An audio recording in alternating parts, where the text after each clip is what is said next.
Sa kabila ng mga paalala na bawal umakyat sa andas, ilan pa ring deboto ang nagtangkang umakyat upang mahawakan ito. Ito ang sinabi ni Truly Flaviano Jr., isang deboto ng Poong Itim na Nazareno na taon-taong dumadalo sa traslasyon. Aniya, ito ang dahilan kung bakit bumagal ang daloy ng prosesyon ng Poong Nazareno. Ang pagnanais umano ng mga deboto na makalapit sa imahe ay nagdulot ng pagkaantala sa daloy ng traslasyon.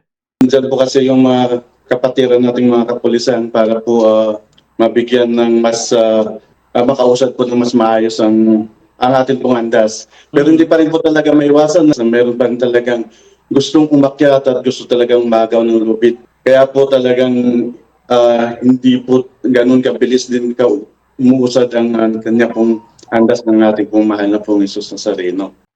Si Truly Flaviano Jr., isang deboto ng Poong Itim na Nazareno sa kanyang naging payag. Sa kabilang dako, inaanyayahan nito ang mga Aklanon na dumalo sa gaganaping localized traslasyon sa Aklan sa January 17 na magsisimula sa Parish of San Lorenzo Ruiz sa Barangay Kamaligan, Batan, Aklan.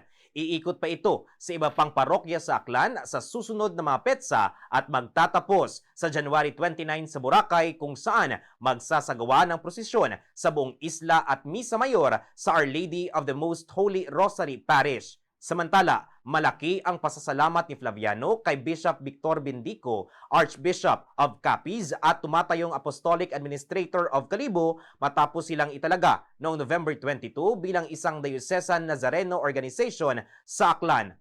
Iikot po ito ng buong Boracay at babalik po siya sa kanya pong tahanan doon po sa Our Lady of Most Holy Rosary. Sa ganap na alas 5 po magkakaroon ng Misa Mayor para po sa kanya pong pagtatapos ng ating pong Traslasyon 2026.